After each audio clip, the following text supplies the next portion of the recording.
안녕하세요. 아니 요즘 너무 자주 강단에 선다라는 느낌을 받습니다. 어, 그러니까 힘드네요. 두 주에 한 번씩 하려니까.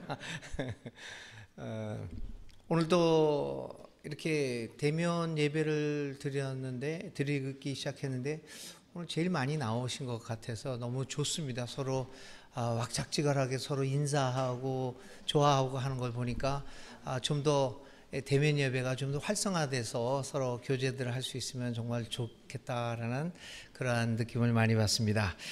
네, 오늘은 여러분들이 다 아시는 바와 같이 성령 강림 주일입니다. 그런데 교회로서는 이제 또 성찬을 함께 나누는 성찬 주일이기도 하고, 또 다른 교회력으로는 환경 주일로 해서 우리 한국 교회가 지키는 주일입니다. 이렇게 성령 강림 주일, 성찬 주일, 그리고 또 환경 주일, 여러 가지 테마가 함께 섞여 있는 주일이기도 합니다. 이렇게 여러 가지가 겹치는 날은 어디에다, 이 말씀 증거자로서는 어디 주제에다가 강조점을 두어야 하는가, 이 말씀 증거자들에게는 이런 것들이 굉장히 큰 부담이 아닐 수 없습니다. 특별히 저같이 성서 정과를 중심으로 말씀을 증거하는 사람에게는 이게 참 어렵습니다. 그런데 오늘 우리에게 주어진 성서 정과를 그동안 묵상하고 연구하는 가운데 정말 놀라운 경험을 했습니다. 오늘 우리에게 주어진 성서 정과는요, 창세기의 11장에 있는 말씀이에요. 창세기. 그리고 시편에서는 시편 104편. 오늘 우리가 교동문으로 읽은 말씀. 그리고 신약으로 와서는 복음서에서는 요한복음 14장의 말씀입니다. 그리고 서신서 전에 사도행전이 이번 성서 정과에는 하나 또 추가가 됩니다. 사도행전 2장 1절부터 11절까지 성령 강림하는 사건. 그리고 서신서에서 가가지고는 로마서 오늘 읽은 8장에 있는 말씀입니다. 이렇게 5가지 본문이 주어졌고, 그리고 우리가 지켜야 할 거는 또 주제가 3가지나 되고 굉장히 복잡한 가운데, 그런데 오늘의 말씀에서 이런 다양한 주제 속에서 펼쳐지는 말씀 속에서 저는 이 주제들과 이 본문 5개를 뚫고 지나가고 있는 공통된 주제를 하나 발견하게 되었습니다. 그것은 다름 아닌 하나님의 영입니다. 하나님의 영이 그리스도의 몸과 그리스도의 피를 통해서 어떻게 나타나고, 우리의 환경, 우리의 우주 만물을 통해서 그리스도의 영이, 하나님의 영이 어떻게 활동하고 있는가라고 하는 것들을 오늘의 본문이 보여주고 있다는 사실을 발견하게 됩니다. 시편은 오늘 읽은 104편이요, 만물을 창조하시고 하나님의 영이 불어오면 만물이 새롭게 창조된다는 사실을 말해주고 있습니다. 창세기는 주님의 영이 인간의 역사 한복판에 와서 어떤 일을 행하셨는가를 보게 됩니다. 우리에게 가르쳐주고, 이 사도행전과 로마서와 또 로마서 같은 경우에는 하나님의 하신 이 영의 하신 일들, 사도행전과 로마서에서 아주 분명하게 말하고 있고, 특별히 요한복음 14장에 있는 말씀은 성령이 임해서 예수님이 보내시는 하나님의 영이 결국은 우리에게 어떤 결과를 가져오느냐라고 하는 것들을 말씀하고 있습니다. 또 다른 한편으로 우리는 오늘 성찬을 받을 때 성령 임재 기도를 드립니다. 성찬을 통하여 우리가 나누는 떡과 포도주가 성령의 임재로 말미암아 거룩한 떡과 잔이 됩니다. 그래서 성찬을 나눌 때 가장 중요한 것은 하나님의 이 영의 임재가 아니겠습니까? 이처럼 오늘의 본문은 성령 강림과 환경주일과 또한 우리가 나누고자 하는 성찬과 모두 관련이 있다는 것을 보게 됩니다. 그래서 본문을 중심으로 오늘 읽지는 않았어요. 사도행전에 있는 본문을 읽지는 않았지만 이 4개의 본문을 중심으로 해서 오늘 성령 강림절의 의미를 살펴보겠습니다. 이 4개의 구절이 이야기하는 하나님의 영의 행위는 무엇일까라고 하는 것입니다. 먼저 창세기 11장 7절에서 8절에서 나타난 성령의 일에 대해서 살펴봅니다. 자, 우리가 내려가서 그들이 거기에서 하는 말을 뒤섞여서 그들이 서로 알아듣지 못하게 하자. 주님께서 거기에서 그들을 온 땅으로 흩으셨다. 그래서 그들은 도시 세우는 일을 그만두었다. 창세기가 전하는 첫 번째 인간 사회의 모습은 말이 하나인 세상입니다.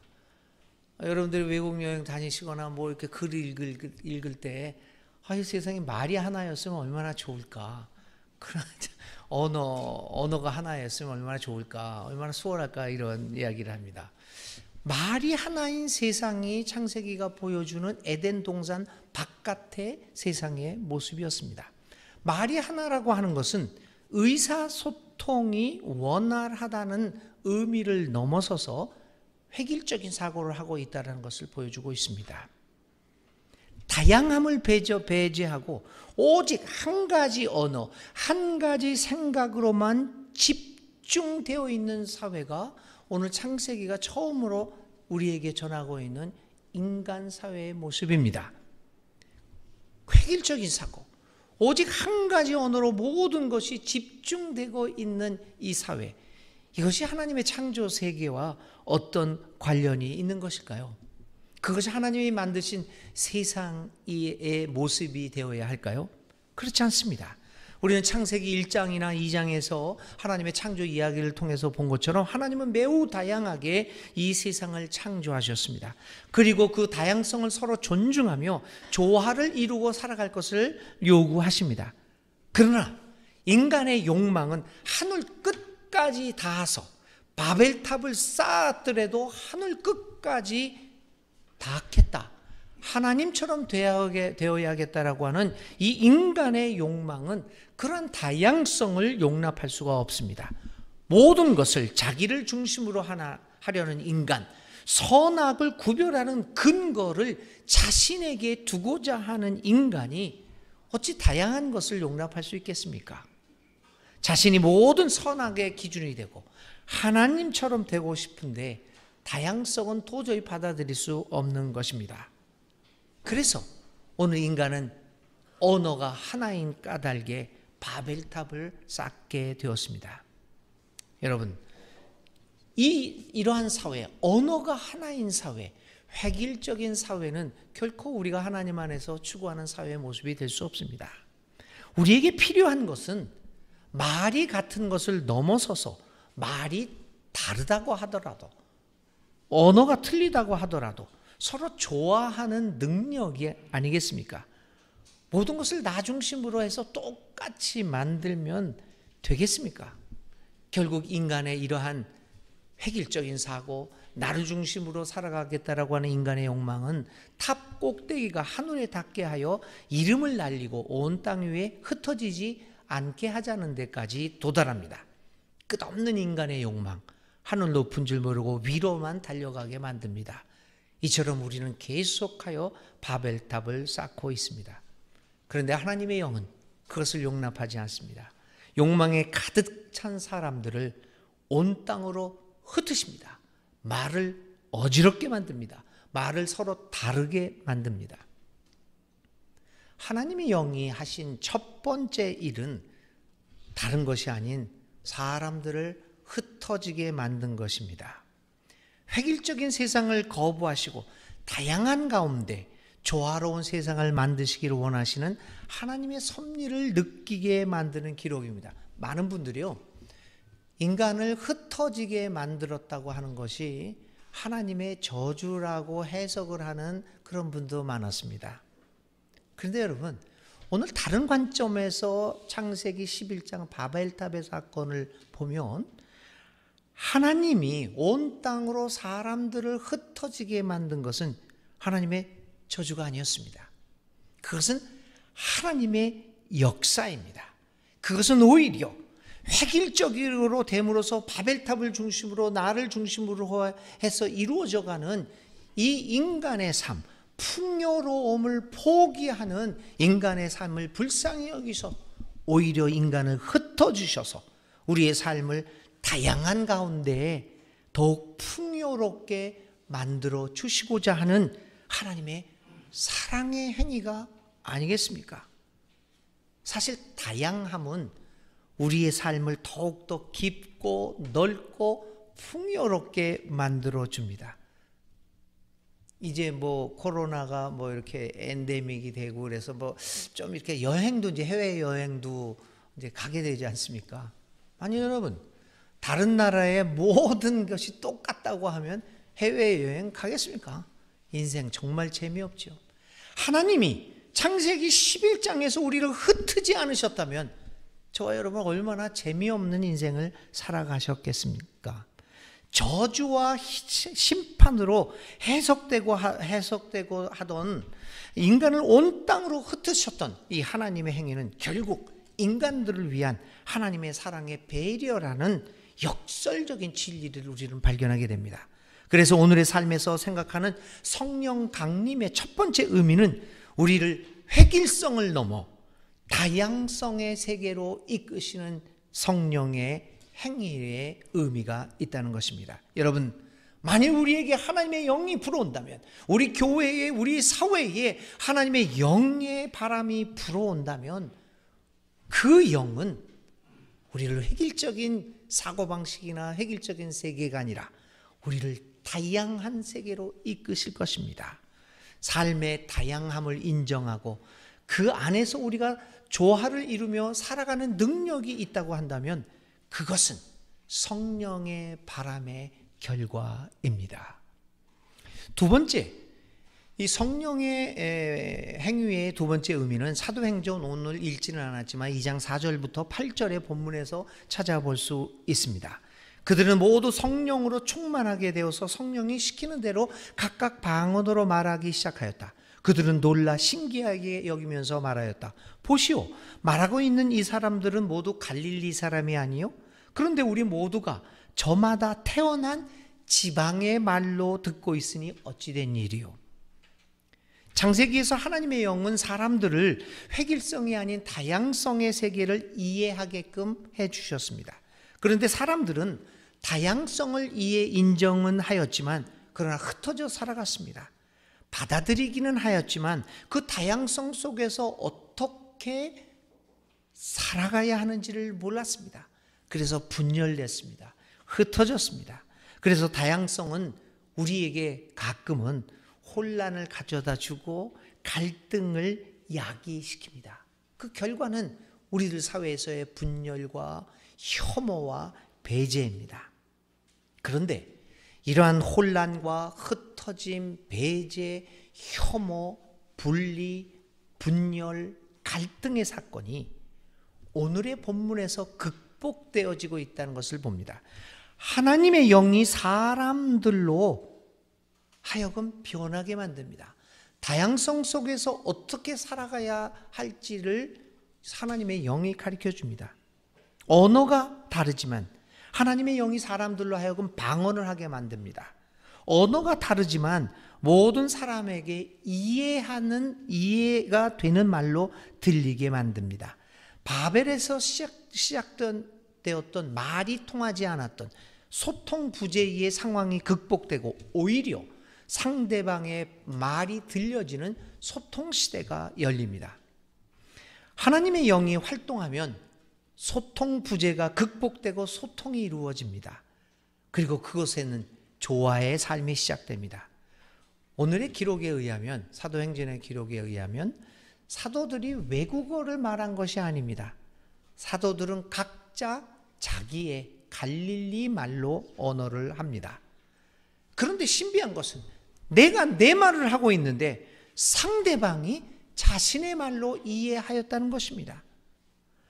다른 사람이 나를 이해하도록 나의 언어와 정체성을 버린 것이 아닙니다. 나의 언어와 나의 정체성을 그대로 유지하고 있습니다. 그런데 소통이 됩니다. 무슨 일이 발생한 것입니까? 그것이 바로 성령이 하시는 일입니다. 그것을 우리는 다양성 안에 조화라는 말로 표현할 수 있을 것입니다. 다양성 안에 일치를 넘어서 다양성 안에 조화를 향하는 것은 진정 하나님의 영의 바람이 불어왔을 때 영의 충만으로 인한 것입니다. 오늘 믿는 이들과 교회가 오늘의 삶의 이 다양한 삶의 현장에서 다양성 안에 조화를 이루어내는 하나님의 영의 충만함을 보여줄 수 있겠습니까? 만일 우리가 이 다양성 안에 일치를 넘어 다양성 안에 조화를 보여줄 수 있는 믿음의 공동체가 또 믿음의 사람들이 될 수 있다고 한다면 오늘 우리는 세상을 향해 말할 수 있습니다. 우리 교회는, 나의 삶에는 하나님의 영이, 바람이 불어온다고 감히 말할 수 있을 것입니다. 이 성령 강림의 의미는 로마서에서 좀 더 발전하게 됩니다. 로마서 8장 14절 16절에서 성령의 바람이 불어오면 어떤 일이 발생하는가를 가르쳐 줍니다. 사도 바울은 하나님의 영을 체험한 이후에 급격한 삶의 변화를 경험한 사람입니다. 그 중에 가장 중요한 고백이 오늘 로마서의 기록입니다. 하나님의 영으로 인도함을 받는 사람은 누구나 다 하나님의 자녀입니다. 여러분은 또다시 두려움에 빠뜨리는 종살이의 영을 받은 것이 아니라 자녀로 삼으시는 영을 받았습니다. 놀라운 사도 바울의 고백입니다. 사도 바울은 하나님의 영을 체험한 후에, 그의 삶에 하나님의 바람이 불어온 후에 그는 종살이의 삶에서 이제는 자녀살이의 삶으로 전환을 경험합니다. 하나님의 영이 임하면 우리는 해방됩니다. 종에서 해방되어 하나님의 자녀가 됩니다. 많은 사람들은 하나님의 자녀가 아니라 하나님의 종으로 살아가고 있습니다. 하나님을 그래서 공포의 대상으로 여기고 있습니다. 사실 공포는 종교성의 가장 기본일지도 모릅니다. 우리는 두렵기 때문에 신이라고 하는 존재를 믿는 것이 아닐까요? 그 종교성의 근본일지도 모릅니다. 사람들은 신이 줄지도 모르는 벌 같은 것이 두려워서 신을 믿고 그에게 제물을 갖다 바칩니다. 어쩌면 사람들은 신이 인간이 하는 일을 갑자기 끼어들어와서 회방하고 심술궂게 굴지도 모른다는 공포심을 갖고 있습니다. 그래서 성전을 만듭니다. 신이여, 내 삶에 끼어들지 말고 내가 좋은 집을 만들어 놓을 테니까 여기 와서 계십시오. 여러분 이상하잖아요? 그 성전을 지을 때 얼마나 고급스럽게 돈을 많이 들여서 지습니까? 그 이유는 그거 아닐까요? 내 삶에 끼어들지 말고 이 좋은 집에 당신이 있으시오. 내가 가끔 와서 당신한테 헌금도 하고 또 예배도 드릴 테니까 내 삶에 끼어들지 말라. 회방할까 봐 공포심을 갖습니다. 이렇게 이제 공포심을 갖고 하나님을 믿고 있는데, 신을 믿고 있는데, 그런데 여러분, 하나님의 영이 임하시면 우리는 그러한 공포로부터 해방됩니다. 우리를 두려움에 빠뜨리는 종살이의 영에서 벗어나서 우리를 자녀로 삼으시는 하나님의 영을 받습니다. 성령이 하시는 일 중에 가장 중요한 것은 이처럼 우리를 해방하는 것입니다. 그래서 자유인이 되어 우리가 하나님의 존귀한 자녀임을 깨닫게 만듭니다. 그 하나님의 영으로 인하여 우리가 하나님의 자녀가 되었으면 우리 서로가 소중한 하나님의 영이 거하는 소중한 존재임을 깨닫게 됩니다. 이것이 여러분 성령이 임할 때 나타나는 현상입니다. 우리는 우리를 해방하는 하나님의 영으로 살아가고 있는 것일까요? 우리가 하나님의 영에 충만한 사람으로 살아가고 있는가? 그렇지 못한 것을 우리가 증명할 수 있는 방법 중에 하나는 내 자신이 하나님의 자녀로서의 존중받는 삶을 살고 살아가고 있고, 그리고 내 이웃들, 다른 존재를 소중하게 여기며 살아가고 있느냐, 거기에 따라서 나는 하나님의 영으로 살아가느냐 그렇지 않는가를 판가름할 수 있게 될 것입니다. 왜냐하면 하나님의 영의 바람이 불어오면 우리는 내가 소중한 존재요, 우리 서로가 소중한 존재임을 깨닫게 되기 때문입니다. 마지막으로 네 번째 의미는 오늘 읽은 요한복음 14장 26절 27절에서 찾아볼 수 있습니다. 예수님은 얼마 후 이 세상을 떠나실 것을 예상하셨습니다. 그래서 그는 제자들에게 중요한 가르침을 남겨주십니다. 그 중에 하나가 오늘 우리가 읽은 말씀에 기록되어 있습니다. 나는 곧 너희 곁을 떠나지만 하나님이 너희에게 성령을 보내줄 것이다. 그러면서 하신 말씀이 하나님 보내주시는 성령이 우리에게 오면 두 가지 일을 한다고 그랬어요. 첫 번째는 예수님의 가르침을 기억하게 만들고, 그래서 성령의 감동과 이끌림에 의해서 우리는 예수님이 우리에게 남겨주신 가르침의 의미를 깨닫게 된다고 합니다. 그래서 성령의 인도하심, 이끄심, 성령의 깨우쳐줌은 예수님의 길을 따르는 데 있어서 절대적인 요소입니다. 성령의 감동 없이 성령의 깨우침 없이 어떻게 예수님의 가르침이 무엇인지를 알 수가 있겠습니까? 많은 분들은 제 평생에 이렇게 목회를 하면서 늘 얘기해요. 목사님은 늘 성경을 공부하고 신학도 열심히 공부하고 그러니까 성경의 의미를 더 많이 우리보다 잘 알겠죠. 그것도 일리는 있습니다만 그렇지는 않습니다. 반드시 이 공부가 깊었다고 해서 하나님의 말씀의 의미를 제대로 깨닫는 것은 결코 아닙니다. 성령의 깨우침, 이것이 우리로 하여금 예수님의 가르침을 기억나게 만듭니다. 그래서 오늘 성령 강림주의를 지키면서 우리는 기도합니다. 성령이 오소서 우리를 주님의 길로 이끌어 주시고 이렇게 예수님의 말씀을 기억하고 예수님의 하신 일이 무엇인가를 깨닫게 하소서 기도할 수밖에 없습니다.